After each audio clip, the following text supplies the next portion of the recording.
The most wonderful thing about winter, it has to be coming home at night, with the snow still sparkling, getting out of the cold into a warm, warm house, which is still freezing because a dog is sleeping on the vent. Ah well, that is what fire magic is for. Whoa, you do that to a dog? Leave. I want to knit something for all my friends. Fin muffs for Undine, a tail warmer for Alphys, a horribly ugly sweater for Sans, mittens for Papyrus, that I suppose he can just wear over his gloves. Oh, Sans is just terrible during wintertime. There was this evil thing he did recently. He intentionally stood outside in the cold until his bones were absolutely chilled. Then he said, Tori, can we talk about something? So I leaned down to listen to him, and he just put his horrible, freezing hands right on my face. I'm going to start pouring hot water on him before I let him in. The winter party? We will not discuss this. Oh, I like winter.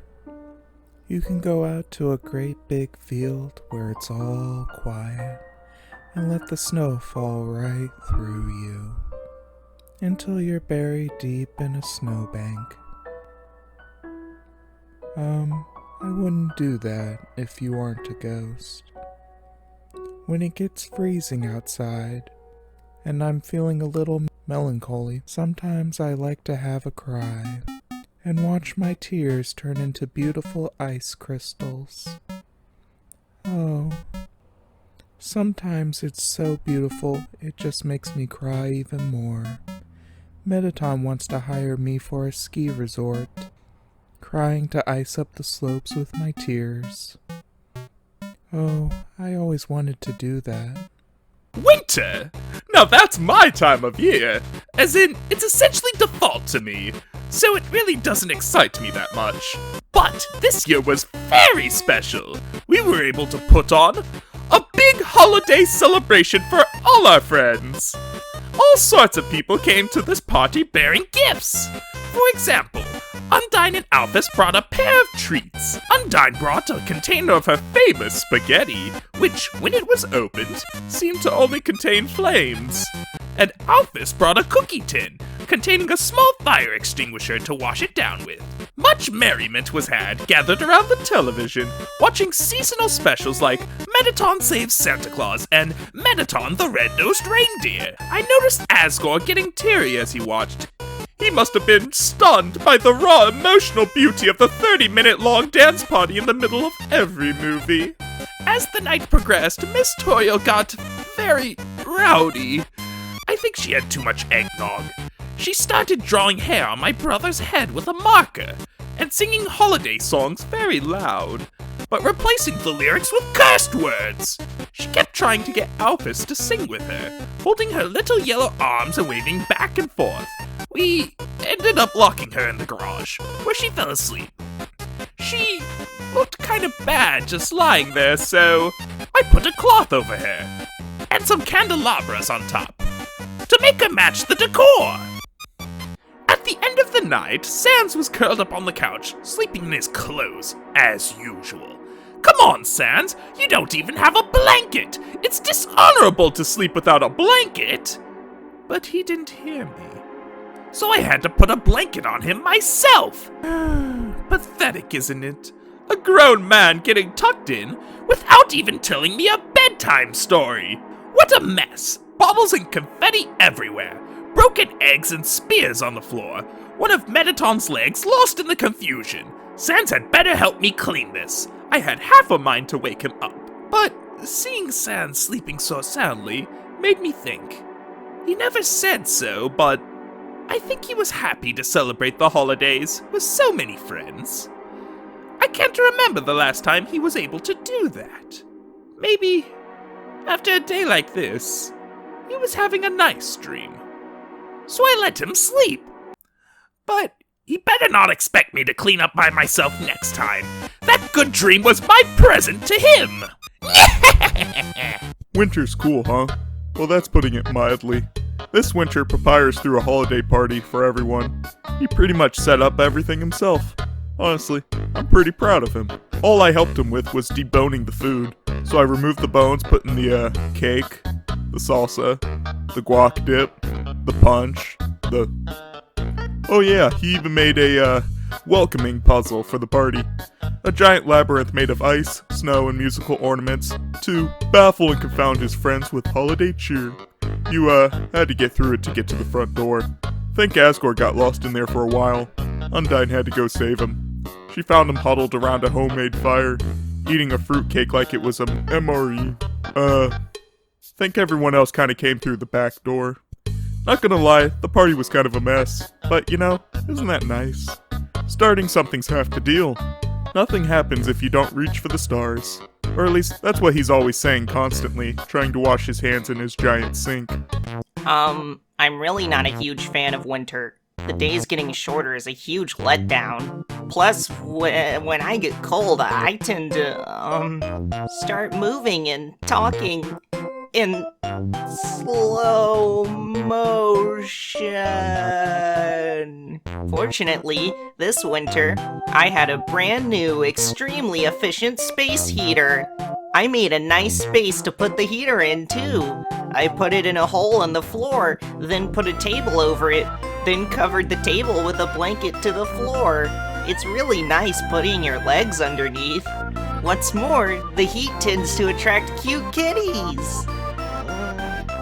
And by that I mean, I found Caddy sleeping under there. I, didn't even invite her over. She said something like, "Hey, Alf, don't worry, I got you an orange." But it was, just the peel. She, ate all my oranges. She had to get her stomach pumped. Cats can't, eat oranges. The next day, I heard dance music coming from under the table with colorful, flashing lights. It sounded like there was, a crowd under there. I tried to sit with my legs under it like normal, but someone came out and asked me if I was on the VIP list. Actually, maybe I'll just use a fireplace next year. Space heater? She means moi.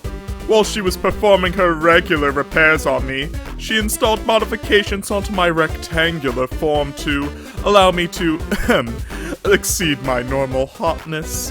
Then, begged me, to hang around under her table. Well, who am I to refuse my biggest fan? But don't think being under a table means the show won't go on, darling. Undyne was so cute at the party. Wearing the special Mew Mew cat earmuffs that I gave her. And then I don't like singing outside of karaoke, but if she even hears a single verse, she can't help but join in. She's not great at staying in tune, but she puts her heart into it, and that's music to my ears. She almost makes it a contest to sing the loudest. Between her and Toriel singing carols. It got, pretty loud. That was, one of the things that made her, we don't have to discuss this. House looking barren? Tired of tacky tinsel? Why top your tree with a 5-pointed star when you can top your tree with a TV star? Try MTT brand holiday ornament. MTT brand holiday ornament will rotate and dance. MTT brand ornament can speak several poorly digitized phrases. Warning, MTT brand ornament may destroy other ornaments out of jealousy. Warning, do not antagonize MTT brand ornament.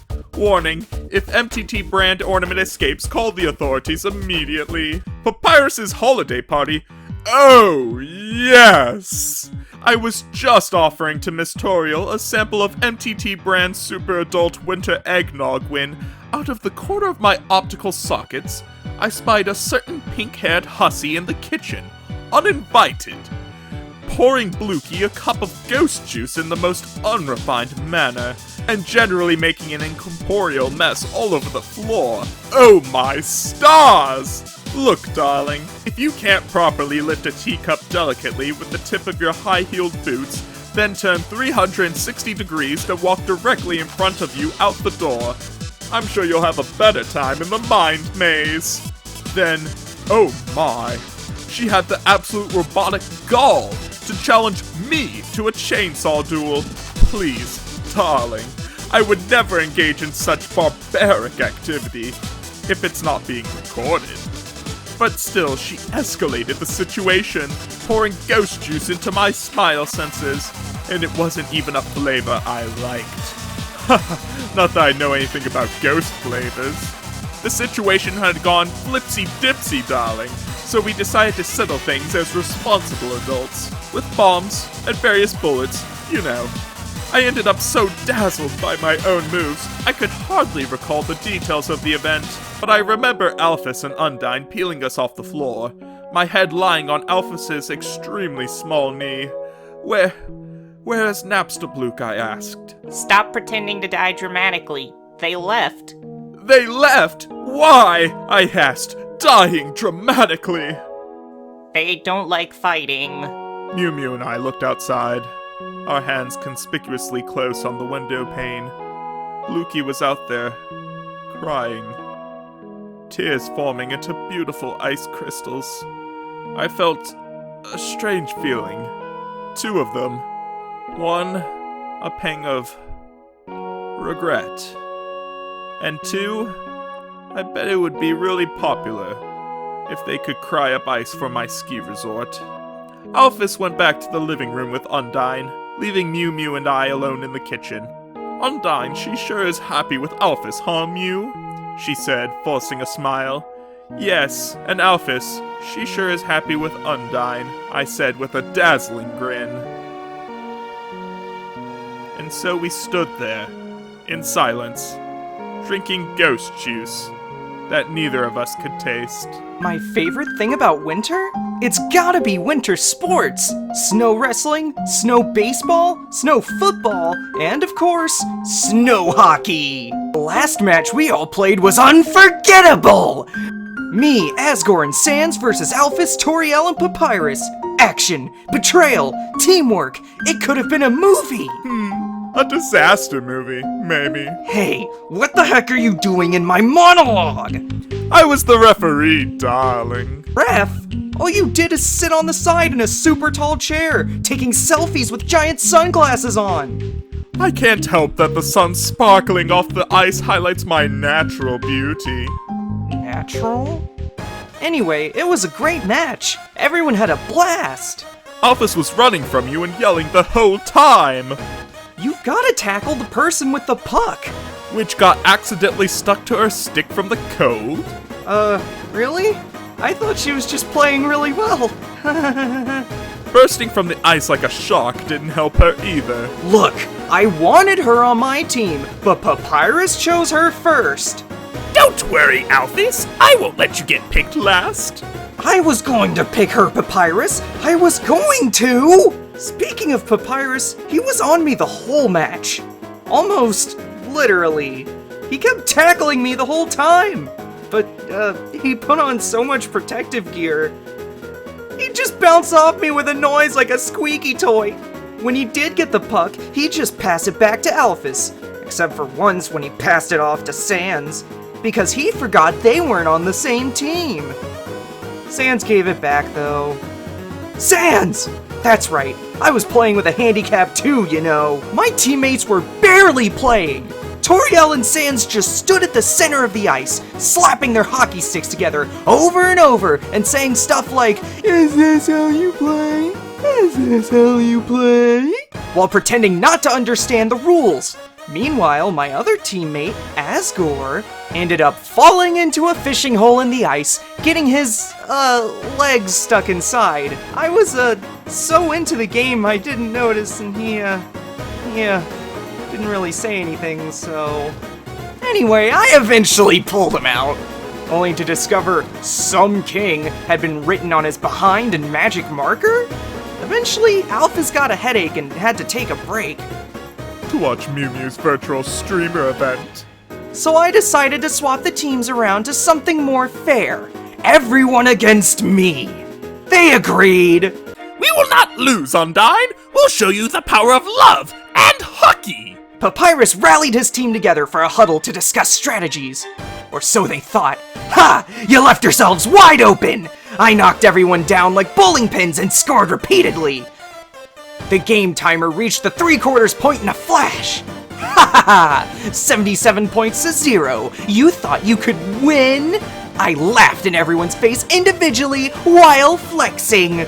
Then Papyrus looked dejected. The power of love wasn't enough? Damn it! Papyrus, I went too far.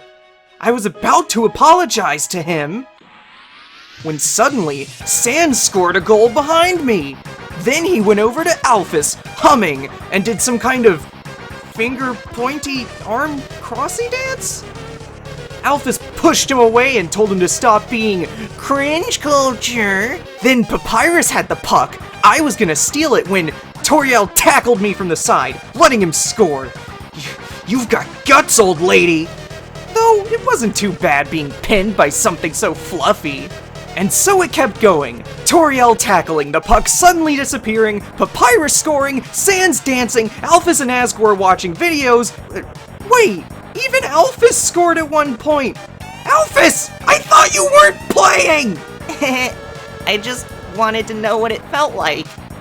Finally, only a few minutes left in the match. 100 to 99. Bite your nails, bite your fins. It was all down to this as we squared off on the ice. Then, a little white dog showed up and stole the puck. Nobody could catch the damn little thing. It ended up running in circles, jittering in and out of the goal, racking up hundreds of points. Eventually, it dropped the puck in front of Papyrus, wagging its tail, and I smashed it into the sky! The puck, I mean. The dog jumped after it, up into the light of the sun, and never came down. Our final score? 100 to 99 to 255. Winner, dog. How does that count? So nobody won? What the hell was the point of all that struggle? Everything seemed lost, until Toriel took out a thermos and poured everyone some warm alphabet soup. You know, relaxing on a snowy blanket next to the heater, drinking homemade soup together after a tough match, kinda makes you feel like everyone's a winner, right? Ha ha! Psych! Screw that dog! I won! I totally won! Did you just call me the heater? Oh, I drank some too. Even though it passed through me, it was a little warm. But best of all, there was a special message at the bottom of the alphabet soup. One that made me tear up. It was the lyrics to my favorite holiday song. Ooh. Golly, the best part about winter?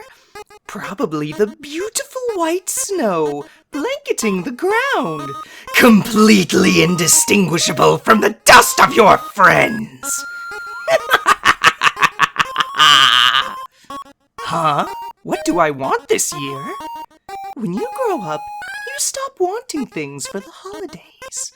Besides, even if you bought me, say, a bike, where would I even put it? And how would I even ride it? It'd be a complete waste of everybody's time. A red bike with a golden basket. It'd be completely useless. You hear me? Useless! This ribbon? Who cares who gave it to me? I haven't lost the right to be snug, have I? You're jealous. Golly, that's right, the party. They left her there, abandoned her in the garage to rot in the cold. Her mind burnt to nothing from all that merrymaking. To think she's made so many friends. They're lucky they never saw her in the ruins, living in loneliness, waiting for someone to fall down. At her very worst, even forgetting to eat or sleep. Pathetic. I remember finding her and laughing at how miserable she looked, splayed out on the ground in weakness. Guardian of the ruins? Ha! You can't even take care of yourself! And then, I don't know why, but with half-closed eyes, she touched my face and said, "Azriel, I'll never let you go again," and fell asleep. Idiot. You can't even take care of yourself. Why, yes, there was a time in the ruins when I had fallen asleep on the floor. How did you know that? The strangest thing was that when I woke up, I was in bed and there was a glass of water next to me. I always assumed I had forgotten to get up, but a long time ago, I knew someone that always filled up their glass, so the liquid was just peeking over the brim. It was the most efficient way to fill it, they said, regardless of how thirsty they were. Because of that, my son started doing it too, and there were a lot of spills in the house. In the ruins, that time, the glass was full, just like that. And recently, when I woke up after the party, the glass next to me was too. I like Santa Claus. He's a nice old man that never changes. No matter how cruel everything gets, he laughs calmly and comforts the people of the world. Don't you think he's a bit like a superhero? To tell you the truth, I was never an excellent leader, but I think I might be a nice Santa Claus. Ho ho ho! Though, I cannot fit inside the chimney. Last time I tried, I just got stuck. They ended up drawing a face on my behind. Gee willikers. Rudy loved the holidays, you know. Around that time of year, he'd put on his glowing red nose, and we'd walk into the night together, placing presents side by side in the snow. I was his Santa. He was my Rudolph. I could still hear him tapping on his doorframe, saying, "Don't forget the mistletoe, big guy," as I walk into his snowed-in cottage, with a warm slice of fruitcake on the table, his youngest daughter peeking shyly from around the corner. For a little while, it was like another home. I knew him for a long time. Even when I first met him at Hotland University, he always called me Big Guy. As time passed one day, he started looking older than I. I remember him saying, "Guess I have to call you Little Guy now, huh?" Then he paused and said, "Nah, you'll always be Big Guy to me. You want to know why?" "Why?" I asked him. "Because, Gory, you're bigger than me, stupid." Then he just kept laughing. "Physically bigger, idiot." What a funny man. I was there for it all. His youth, his marriage, his fatherhood. Then suddenly, one day, he fell down. Rudy, I was never able to show you the sun.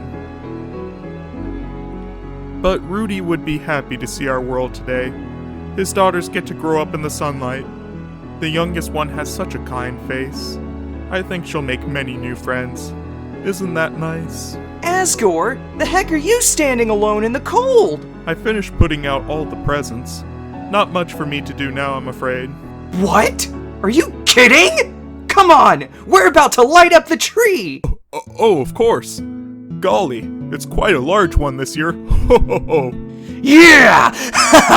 I smashed a few together to make a super tree! Super tree? Look, Asgore! Matching red scarves! Matching? With who? Me and my... Where'd he go? Alright, everyone, time to flip the switch. 3, 2, 1. Lights on! Oh, How wonderful! This tree, it's beautiful! Yeah, there's even a decorated one with lights over here. Wow, that tree is also beautiful! Here, everyone, a cup of warm soup. Whoa, you really filled it up, huh? Of course, it's more efficient that way. It is, isn't it? Hey everyone, let's sing carols! Oh, shall we? Don't forget the star at the top of the tree. Oh, it's a winter miracle. Get down from there! Mew Mew, cue the dance music. How the heck can we sing carols to this? No way to know if you don't try. Then, shall we? Not like you'd get the original lyrics right anyway. Undine, we'll show you the power of winter! Hey, I'm on your side! Oh, oh, oh. What a wonderful winter. September.